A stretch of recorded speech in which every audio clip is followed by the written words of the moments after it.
வந்த பின்னாடி நாகர்கோவில் சிறையில ஒரு கைதி உயிரிழந்த சம்பவம் பெரிய சம்பவமா பார்க்கப்படுது. இதை எப்படி பார்க்க வேண்டியது? ஏன்னா அவங்க சொல்லி வந்தது இந்த மாதிரியான சம்பவங்கள், கடந்த காலங்கள்ல நடந்த சம்பவங்களை குறிப்பிட்டு தான் பேசிதான் ஆட்சிக்கே வந்திருக்கிறாங்க. அவங்களோட இந்த ஆட்சியில் நடந்த இந்த இன்சிடென்ட் எப்படி பார்க்க வேண்டியது? தமிழக வெற்றி கழகத்தினுடைய அக்கவுண்ட் ஓபன் பண்ணியிருக்காங்க. சிறையில் நடந்த மரணத்தில் முதல் மரணம். இந்த மரணம் நடக்கக்கூடாதது என்பது எல்லோருடைய ஆசை. உங்களுக்கும் எனக்கும் இந்த ஆசை இருக்கோ இல்லையோ, எதிர்க்கட்சி தலைவருக்கு ரொம்ப ஆசையாக இருக்கிறது இதை பற்றி பேச வேண்டும் என்று. ஆனால் இந்த வழக்கில் இருக்கக்கூடிய வித்தியாசம் என்னவென்றால், உடனடியாக விசாரணை துவக்கப்பட்டது. பிரேத பரிசோதனை 3 வித்தியாசமான மருத்துவமனைகளிலிருந்து எக்ஸ்பர்ட்ஸ் கொண்டு வரப்பட்டார்கள். திமுக ஆட்சியில் ஒரு முறை கூட அது நடக்கவில்லை. அந்த அறிக்கையுடைய நகலை உடனடியாக குடும்பத்தை கூப்பிட்டு அழைத்து கையில் கொடுத்து, இன்னும் கொடுக்க வேண்டியது வீடியோ கிராஃப் கொடுக்க வேண்டியதற்கு, அதனால் பிணத்தை நாங்கள் எடுக்க மாட்டோம் என்று அவர்கள் கூறியிருக்கிறார்கள். உடனடியாக 3 நபர்களை கைது செய்தார்கள். திமுக ஆட்சியில் யாரை கைது செய்தார்கள்? உயர்நீதிமன்றத்தில் வழக்கு இருந்தால் கைது செய்கிறார்கள். உயர்நீதிமன்றத்தில் வழக்கு இருக்கும்போது அவர்கள் சிபிஐயிடம் ஒப்படைத்தார்கள். ஆகாஷ் வழக்கில் கைது செய்தார்களா? கைது செய்யாத ஒரு ஆட்சி. தூத்துக்குடியில் 21 பேர் இறந்த நேரத்தில் அதில் இன்று வரை நடவடிக்கை எடுக்காத ஆட்சியை சார்ந்தவர்கள் இன்று வாயை தயவு செய்து திறக்காதீர்கள். இந்த ஆட்சி உடனடியாக செய்தது. நான் சார்ந்து இருக்கக்கூடிய சித்திரவதைக்கு எதிரான கூட்டு இயக்கத்தின் சார்பாக அவர்கள் இதுவரை எடுத்திருக்கக்கூடிய நடவடிக்கைகளை பாராட்டுகின்றோம். சிறைத்துறையை உங்கள் கட்டுப்பாட்டிற்குள் கொண்டு வாருங்கள். சிறைத்துறையில் நடக்கக்கூடிய அட்டூழியங்கள் இது மட்டுமல்ல, பல அட்டூழியங்கள் நடக்கின்றன. அதற்கு ஒரு எடுத்துக்காட்டாக வந்திருக்கு மாண்புமிகு முதலமைச்சர். அதில் செயல்படுவார் என்று நான் எதிர்பார்க்கிறேன். ஆனால் எல்லாத்தை விட அது மாண்புமிகு முன்னாள் முதலமைச்சர் ஸ்டாலினா இருக்கட்டும், முன்னாள் முதலமைச்சர் இபிஎஸ் இருக்கட்டும், அல்லது அதற்கு முன்னாள் முதலமைச்சர்களாக இருந்தவர்களாக இருக்கட்டும், எந்த கட்சியை சார்ந்தவர்களும் செய்யாத ஒரு செயலை மாண்புமிகு முதலமைச்சர் அவர்கள் சென்ற ஆண்டு செய்தார். தமிழகத்துக்கு தெரியாது, எங்களுக்கு மட்டும்தான் தெரியும். நேற்றைய தினம் சென்ற ஆண்டு 14/7/25 20 மாவட்டங்களில் இருக்கக்கூடிய இது போன்ற காவல் சித்திரவதையால் சுட்டு அடித்து கொலை செய்யப்பட்டவர்களுடைய குடும்பங்களை அழைத்து, பனையூரில் அவருக்கு ஏதோ அலுவலகம் இருக்கு என்று கூறுகிறார்களே, அந்த அலுவலகத்தில் சேற்று சித்திரவதைக்கு எதிரான கூட்டு இயக்கத்தினுடைய ஒருங்கிணைப்பாளர் அந்த அரங்கிற்கு சென்று அந்த 20 குடும்பங்களுடன் 3 மணி நேரம் கண்ணீர் சிந்தி பேசிய ஒரே ஒரு அரசியல்வாதி இன்று முதலமைச்சராக இருக்கக்கூடியவர். நான் இப்படி சொல்லும் போதே தப்பு கணக்கு போடுவார்கள். ஹென்றி டிஃபைன் ஜோசப் விஜயுடன் ஆட்சியை பாராட்டி பேசுகிறார் என்று. யார் பாராட்டி பேச வேண்டுமானாலும் நான் பேசுவேன். இந்த நடுவில் விளையாடுறவங்களாம் விளையாடுவாங்க. அந்த விளையாட்டுக்கெல்லாம் நான் பணிய மாட்டேன். பார்த்து அடுத்த நாள் இன்று சென்ற ஆண்டு 15/7/25 சித்திரவதைக்கு எதிராக, இது போன்ற காவல் மரணங்களுக்கு எதிராக வாயை துறந்து 5 குடும்பத்தை சார்ந்தவர்களின் மேடையில் வைத்து ஓமந்தூர் மருத்துவமனைக்கு அருகாமையில் இருக்கக்கூடிய கூவமாற்று பகுதியில் இருக்கக்கூடிய அந்த ஆல் இண்டியா ரேடியோ ரோடு வரைக்கும் இருக்கக்கூடிய ஒரு மாபெரும் போராட்டத்தை நடத்தினார். அதை நான் இன்று பேசுவதற்கு, பாராட்டுவதற்காக அல்ல, அவரை ஞாபகப்படுத்துவதற்காக. மாண்புமிகு முதலமைச்சர் அவர்களே, இன்று நீங்கள் ஆட்சியில் இருக்கிறீர்கள்.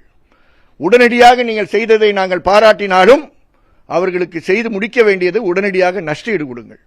அந்த குடும்பத்திற்கு 50 லட்சம் ரூபாய் நஷ்டஈடு கொடுக்க வேண்டும் என்பது உச்ச நீதிமன்றத்தினுடைய தீர்ப்பு. அதை அஜித்குமார் வழக்கில் உயர் நீதிமன்றம் 32,500 ரூபாய் 50,000 ரூபாய் என்று அவர்களுக்கு நிலம் கொடுத்ததுனால, வேலை கொடுத்ததுனால அதை குறைத்து கொடுத்தார்கள். இது ஒரு முன்மாதிரி, சமீபத்த முன்மாதிரி.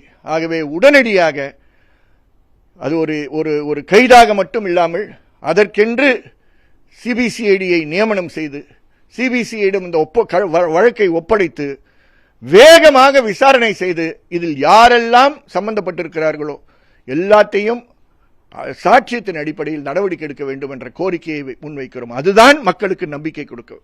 சார், என்ன இருந்தாலும் அவரு இவ்வளவு விரைவான நடவடிக்கை பாராட்டத்தக்கதா இருந்தாலும் சம்பவமே நடக்க கூடாதுன்றதானே சார் எல்லாரும். அதான் நான் சொல்றேன், முதல்ல எடுத்த வார்த்தையை நான் இது போன்ற சம்பவங்கள் நடக்கக்கூடாது என்றான்.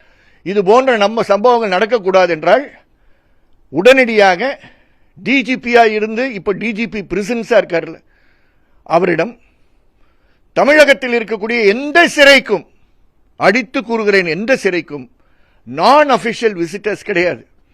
இதே நாகர்கோயில் சப் ஜெயிலா இருக்கட்டும், டிஸ்ட்ரிக்ட் பிரிசனா இருக்கட்டும், பாளையங்கோட்டை சிறையா இருக்கட்டும், எந்த சிறைக்கும் நான் அபிஷியல் விசிட்டர்ஸ் நியமனம் செய்யப்படவில்லை. இறந்தவர் ஒரு மாற்றுத்திறனாளி. மாற்றுத்திறனாளிகள் சிறைக்கு வரும்பொழுது அவர்களை எப்படி நடத்தப்பட வேண்டும் என்பதை உச்சநீதிமன்றத்தினுடைய தீர்ப்பு, சென்ற ஆண்டு ஜஸ்டிஸ் மகாதேவன் அவர்கள் எழுதிய தீர்ப்பு 15/7/25 அன்று கொடுக்கப்பட்டிருக்கு. மாண்புமிகு முதலமைச்சர் உடனடியாக அந்த தீர்ப்பு நம்முடைய சிறையில் அமலாக்கப்படுகிறதா இல்லையா என்பதை கேள்வி கேளுங்கள். இதை எடுத்து கூறுவதற்கு தான் எங்களை போன்ற அமைப்புகள் இருக்கிறோம். ஆனால் இதனுடைய பணி செய்ய வேண்டியது டிஜிபி பிரிசன்ஸை அழைத்து அவர் இந்த பணியை செய்திருக்கிறார்களா என்று பாருங்கள். அப்பொழுதுதான் இது ஒரு இறப்பில் நடந்ததனால வெளியே வந்துருச்சு. இறப்பில் நடக்காமல் இருக்கக்கூடிய பல சித்திரவதைகள் ஒவ்வொரு நாளும் ஒவ்வொரு சிறையிலும் நடக்கிறது என்று மறந்து விடாதீர்கள். சிறையை பற்றி பேசுகிறோம் என்ற காரணத்திற்காக எல்லா சிறையினுடைய தலைவர்களும் சூப்பரண்ட் ஆஃப் பிரிசன்ஸ் அவர்களுடைய தனிப்பட்ட வாழ்க்கையில் சுத்தமாக இருக்கிறார்களா என்று கவனக்குறைவாக நீங்கள் இருக்கிறீர்கள் என்பதை நான் சுட்டிக்காட்ட கடமைப்பட்டிருக்கிறேன். வெவ்வேறு ஜெயில் சூப்பரண்டன்ட்ஸ், வெவ்வேறு டிஐஜிகளுடைய தனிப்பட்ட வாழ்க்கைகள் மிக மோசமாக இருக்கிறது. சிறையில் இருக்கக்கூடியவர்கள் அசிங்கமாக பேசுகின்ற ஒரு நிலை வந்துவிட்டது. இதையெல்லாம் ஒட்டுமொத்தத்தில் சிறையை பார்ப்பதற்கு இந்த சபரி வர்மனுடைய வழக்கை நீங்கள் பயன்படுத்த வேண்டும். சென்ற ஆண்டு நீங்கள் மேடையில் பேசிய அந்த பேச்சு செயலாக்கம் செய்வதற்கு நேரம் வந்துவிட்டது என்பதற்காக தான் உங்களை அழுத்தத்துடன் ஒரு பக்கம் பாராட்டி இன்னொரு பக்கம் அழுத்தத்தை சித்திரவதைக்கு எதிரான கூட்டு இயக்கத்தின் சார்பாக வலியுறுத்துகிறோம். சார், இந்த எண்ணிக்கை, குறிப்பா அந்த காவல் சித்திரவதை மரணங்கள் எண்ணிக்கை தொடர்பாக டேட்டா முக்கியமான இந்த டேட்டா எல்லாருக்கும் தெரிஞ்சது, உங்களுக்கும் தெரிஞ்சது. சென்ற ஆட்சியினுடைய 26 காவல் மரணங்கள். சென்ற ஆட்சியில் இறுதியாக உயிர் நீத்த நபர் ஆகாஷ். இன்று எதிர்க்கட்சி தலைவர் பெருமையாக கேள்வியெல்லாம் கேட்கிறார். அவருக்கு பொறுப்புடன் நான் கூற விரும்புகிறேன், ஆகாஷ் வழக்கு நடந்தது மானாமதுரை காவல் நிலையத்தில். அஜித்குமார் வழக்கு நடந்தது திருப்புவனம் காவல் நிலையத்தில். திருப்புவனம் காவல் நிலையத்தில் இருக்கக்கூடிய சப் இன்ஸ்பெக்டர் ரமேஷ்குமாரை நீங்கள் பணி நீக்கம் செய்யவில்லை, சஸ்பெண்ட் செய்யவில்லை.